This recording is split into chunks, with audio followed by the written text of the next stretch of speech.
Hey guys, coming is me another movie for you guys, and this movie I'm going to be reviewing, I've wanted to watch for a while now.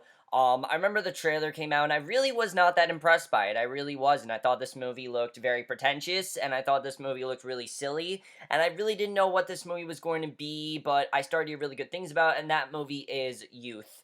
Youth is a movie that like I said, the trailer did not impress me. I was not interested in this movie, but the more reviews I heard, the more interested I became. I heard this movie's a lot different than I thought it was going to be, and that made me really interested. It's been getting a lot of Oscar potential, definitely.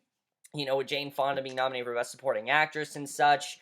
I've heard people say Michael Caine could be nominated for this movie. So I was definitely interested in checking out Youth, and thank God that I did, because Youth, without a doubt, is a masterpiece and one of the best films of this year. I absolutely loved Youth, and I think it's a very important film. I really do. In fact, many films I review this year are very important, but Youth is one of the few that I really feel is very important, and that's one of the reasons I loved it as much as I did. But let's get to the plot of Youth. The plot of this movie is fairly simple. We focus on these two men. The first person we focus on is Fred Ballinger, played by Michael Caine. He used to be this very gifted composer. He is very famous for like classical music and things like that. But he has retired. He doesn't really do that anymore. And he is basically approached to write a new, basically approached by someone who I don't know if they work for the Queen, but they know the Queen, and they want him to perform one of his pieces at Prince Philip's birthday concert, and he has to figure out if he wants to do that. In the meantime, his best friend, Mick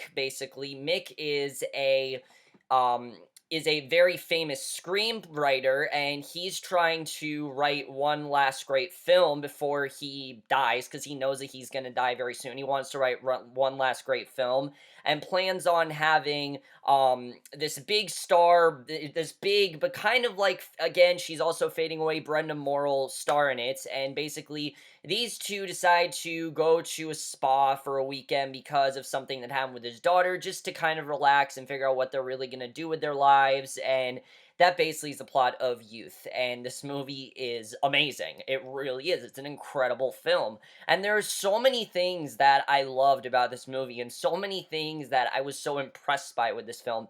But without a doubt, the thing that makes this film so great is the acting. Mainly because the actors we're seeing, we all know very well. These are all novelty actors, and that's one of the reasons why I think the movie works as well as it does. I mean, you put Michael Caine in anything, he's gonna be incredible. But this is without a doubt one of my favorite performances from him. I don't know if it's my favorite, because with Michael Caine, it's very hard to pick a performance from him. Alfred probably is my favorite performance from him, just because it's very hard for me to not think of him as Alfred. Honestly, when I think of Michael Caine, that's the first thing that comes to mind, is Alfred. But he was incredible in this movie as Fred Ballinger. I loved his character. I love the situation that he's going through. I mean, Fred Ballinger, what I love about him is that he doesn't really see himself as this gifted composer. That's in the past, and he is, willing to note that he is a gifted composer, but he's kind of moved on with his life, and he wants to just be a regular man because he doesn't really think he can do it anymore. And I really love seeing that about his character. He was also very funny in the movie. I definitely love that. He's also trying to be a father to his daughter, even though his daughter is very grown up. There is a situation that's happened with her that he needs to help her out with, and I definitely love that. But he really did an incredible job.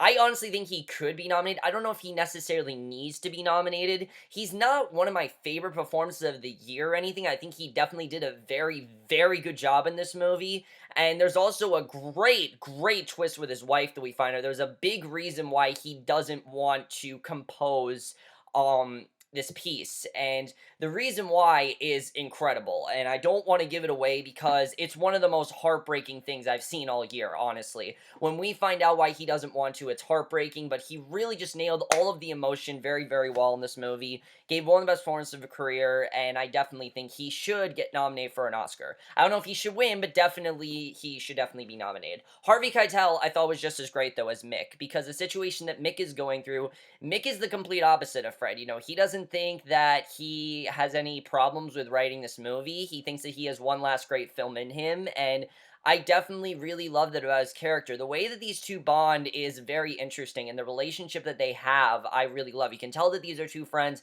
that have been together since the beginning, and they've worked together and things like that. And I definitely loved seeing that. And what's sad is that their talents are just fading away, and very much like Mick, his talents are fading away, and he doesn't really understand that. And that's something I love about Mick's character, is that he doesn't understand that he's getting older and that he can't exactly be the man he used to be. And I loved seeing that. He did an incredible job, and definitely Harvey Keitel. I think it should also be nominated. He definitely did a very good job. Rachel Wise was also very good here as Lena. I'm trying to figure out if she did a better job here or The Lobster. I think both were great performances. But Lena Bellinger is a really great character. I like that she tries to take care of her father, but at the same time, she's gone through a big heartbreak. She's suddenly gone through this heartbreak. That's actually pretty funny, I have to say. I mean, the reason what's happened to her is actually pretty funny. I definitely will say that. I mean, they don't play it as funny at first, but when you realize what's going on, I thought it was actually pretty funny. But I thought she was really great in the movie. I liked how she tried to help out her father, how she still tried to be that little girl to him, and I definitely thought she did a very good job. Paul Dano was really good as Jimmy, who is basically their young friend that they kind of look at and just see that he's younger and he's more capable of things, and it really shows them how old they are, and I definitely thought he did a really great job. However, for me, the biggest surprise and one of my favorite performances I've seen all year comes from Jane Fonda as Brenda Morrill. Look, Jane Fonda is a great actress, okay? We know that. Jane Fonda is a really great actress, but Jane Fonda has one scene in this movie. One scene, okay? I'm not kidding you. She has like one big scene in this movie. It is an incredible scene. It really is. But the reason her character is a supporting character is because she's talked about throughout the entire film, and they build her up as this big character. And then when we meet the character of Brenda Morrill, I thought she was just so well done. I love the way she looked at things. I thought what she had to say was very insightful, and especially a scene between her and Mick, which is absolutely heartbreaking, but inevitable, honestly. What she says to him does make a lot of sense, and I thought she was incredible in this movie. Definitely deserves a nomination. She has gone for Best Supporting Actress at the Golden Globes, and I definitely think she's going to be nominated at the Oscars because she really was fantastic in this movie. She did an incredible job, and one of my favorite performances out of anyone in this movie was definitely from Jane Fonda. I really did love her character. I thought she was really great. So yeah, overall, everyone did a really tremendous job in this movie. The cast is one of the best of the year without a doubt, and they all were fantastic. But the directing here by Paolo Sorrento. Sorry if I'm pronouncing his name wrong. I know he's done other movies. I just can't pronounce his name correctly. If I'm not pronouncing his name right, I'm sorry. But joking aside, I'm not joking aside, but besides the pronunciation, I do really want to talk about his directing because he did a great job directing this movie.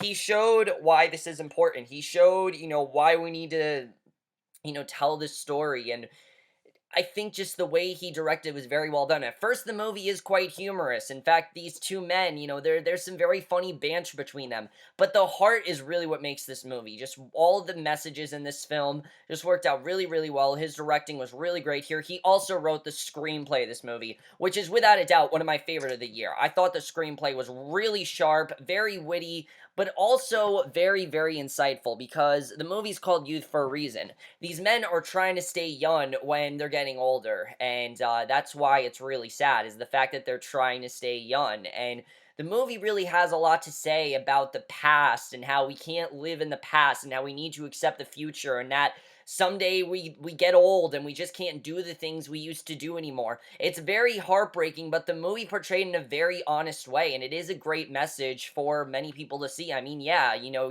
when you have a talent, you're not always going to have that talent. Anything could happen to you at any point, and this movie handles all that very, very well. And that may seem very dire, but it's true. I mean, you might not always...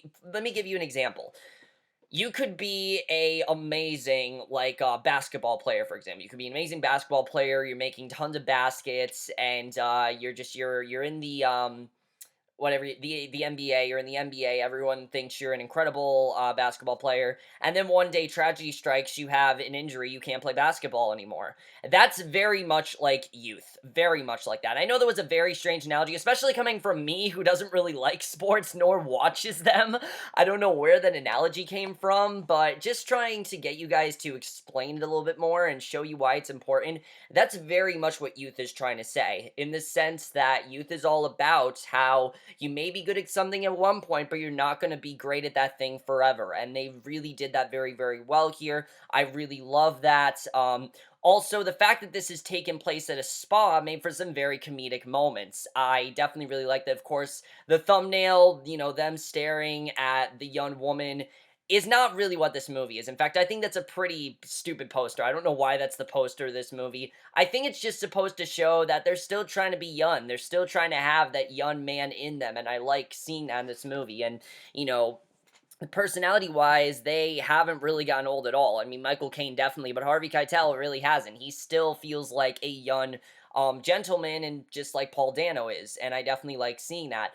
There's also a great subplot in this movie that has to deal with keeping, things aren't the way they always are going to be. At one point, Michael Caine thinks his daughter is great, that she's figured everything out, and then something happens very early in the movie, and things aren't exactly the way they used to be. I also love the way we saw these two friends. These two friends at first, they kind of get more distant throughout this entire film, and it's very, very sad, but that's kind of what's going on, is that they're getting more and more distant, and they start to not connect as much. They start to lose touch of what they had, which makes for a truly, truly tragic scene that I don't want to spoil. I will talk about in the spoilers, because this is a movie where I really do want to talk spoilers, because that's some of the stuff that really made me love this movie, I have to say. And the movie just did all of that very, very well. I love the message that the movie had, and it's a very tragic message, but they really portrayed that very, very well. The cinematography here looks fantastic. The spa looks great.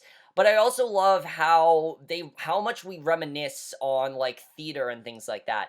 Very much throughout the film, we will see things in a theater, because that's what Fred Ballinger remembers things. He sees things in a theater, he sees things on a stage, and we see that throughout this entire film, and I thought they handled all that very, very well. I really enjoyed seeing that, and definitely that was something I really enjoyed, was the cinematography of this movie. The hotel looks great. The spa in general, I really loved.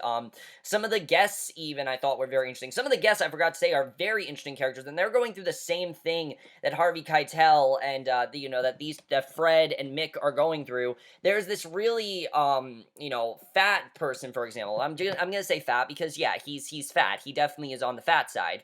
Um, He's overweight, and he's a very interesting character, and I really like the way they handle this character. Just he can't really he has to depend on people constantly. He can't do anything for himself, and I really love seeing that. And also seeing all of these men blend in with these young people. It's really sad to watch, because they're just thinking, "I wish that was me. I wish that was me. I wish that was me." And it was very well handled the way they did that. I love that, and I definitely thought that was very well done. The score to this film is great, especially the ending. Oh my god, the ending. I love the ending to this film. Such a beautiful song towards the end. I don't want to spoil what happens, but there is this beautiful song. There's an Oscar nominated song there's a Golden Globe nominated song for this movie, and it definitely deserves to be nominated for an Oscar, because it's a great song. It's an original piece, which I definitely very much loved, and they definitely did that very, very well. I will say, all I can really say to you is that we do get to hear Fred Ballinger's piece. We do get to hear it in some capacity, and I really love seeing that.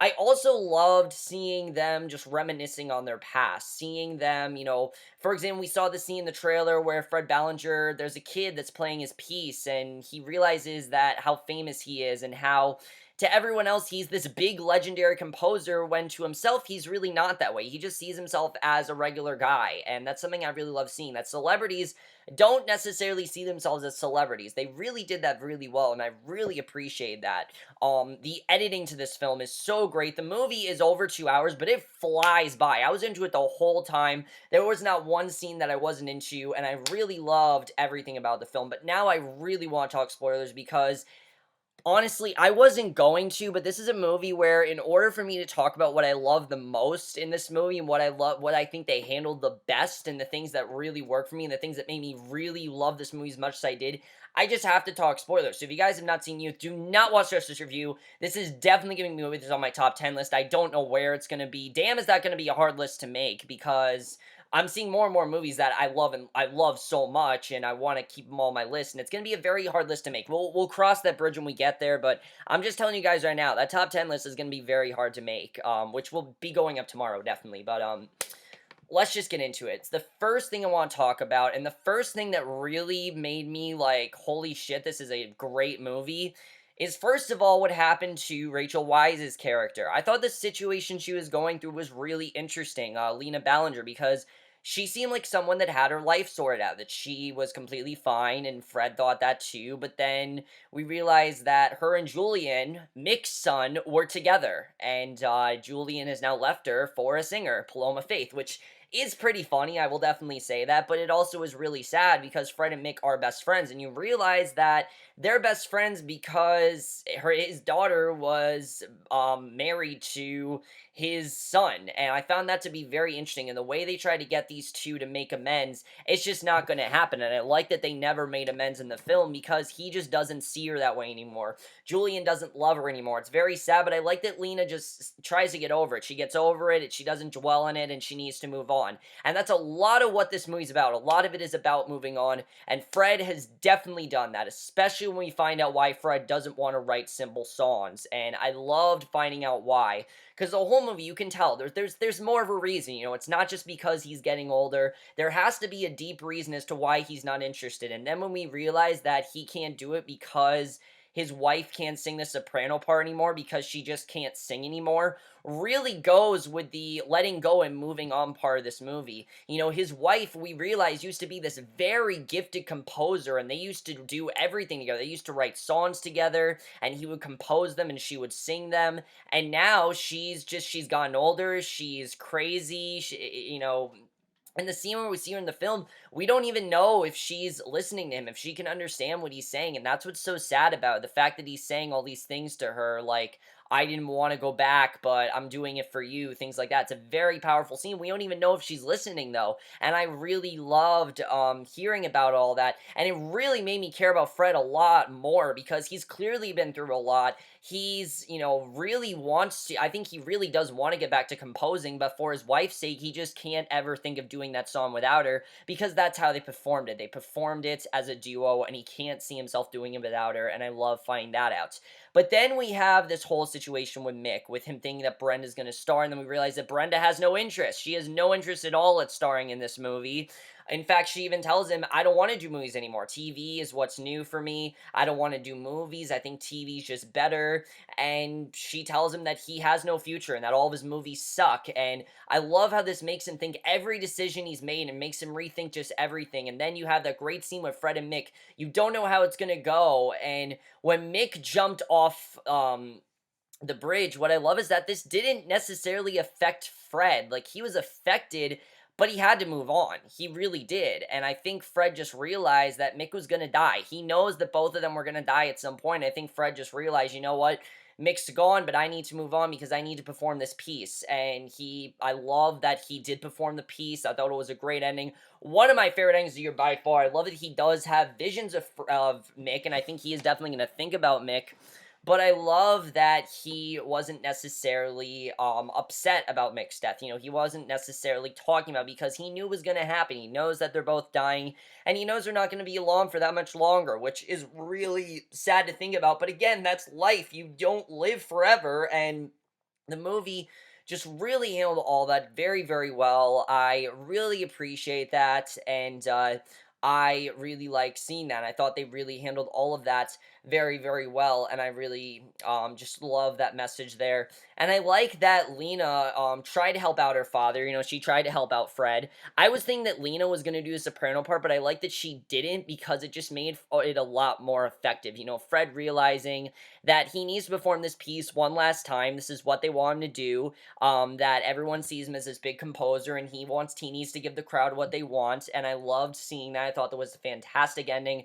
I almost cried towards the end. It really was beautiful. I'm going to buy that song on iTunes, but fantastic ending to an overall amazing movie. Overall, I loved Youth. I think it's a very important film. I think it's a movie that everyone really does need to check out at some point. I really did love this movie. Definitely one of my favorites of the year. And I'm definitely going to give Youth a 5 out of 5 or an A+. It's an incredible film.